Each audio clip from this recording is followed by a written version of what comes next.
Nafikiri kwamba wote tumesikiliza mpango wa Aminata kwa sasa ni kuhakikisha kwamba anamuondoa kwenye hii dunia Mai ili aweze kupata nafasi ya kuishi na Twizy. Sasa hii itakuwa ni mbaya kwa upande wa Twizy kwa sababu hajui kinachoendelea huku uraiani, wakati yeye anakula msoto, wakati pia huku Mai anakula msoto. Kuna mtu ambaye anapanga mipango ya kuweza kumuondoa kwenye hii dunia. Sasa nikwambie tu kwamba hakikisha una subscribe kwenye channel hii hapa ya Nova Film, kisha nikupitishe sehemu muhimu ambazo nafikiri kwamba utakuwa hukuzielewa kwa makini. Naam, wote tunafahamu kabisa kwamba Mr. Nyuki anahusika kwa 100% katika kitu ambacho kiliweza kumtokea Adela. Yaani upotevu wa Adela unahusishwa kabisa na Mr. Nyuki kwa 100% zote. Na kwa sasa tayari ameonyesha makucha yake ya kwamba yeye ni mbaya kiasi gani kwenye familia ya Adela, kwa kuanza na kutaka kumiliki mali zote ambazo Adela alikuwa akizimiliki. Nafikiri kwamba Mr.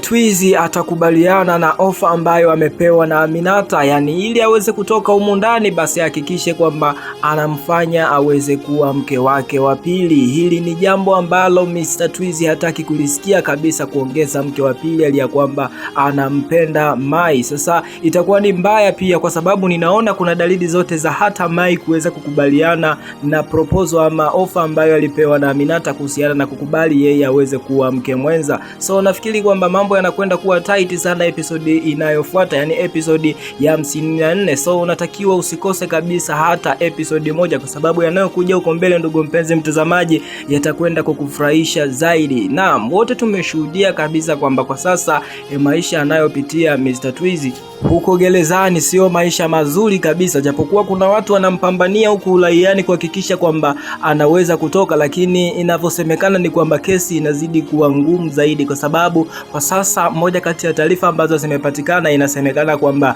huenda Adela akawa ameshauawa, na mimi ninafikiri kabisa kitu kama hicho huenda kikawa kimetokea, kwa sababu Mr. Nyuki ana uhakika kwamba anataka kuzimiliki hizo mali za Adela. Hii inamaanisha kwamba huenda anatambua kabisa ama anafahamu kuna kitu kibaya ambacho kimeshamkuta nani, Adela, na ndio maana anatumia sehemu hiyo hapa ama anatumia udhaifu huo hapo kuweza kushikilia mali zake. Wote tunatambua uhusiano ambao Adela alikuwa nao na Mr. Nyuki kabla ya kuingia kwenye mahusiano na Mr. Twizy. Hiki ni kitu ambacho wanakiita mtoto wangu, lakini pia tumeweza kushuhudia pia Amanda ni kwamba kwa sasa anasogelewa zaidi na Aminata kwa ajili ya kuhakikisha kwamba anampata Twizy Daddinyos.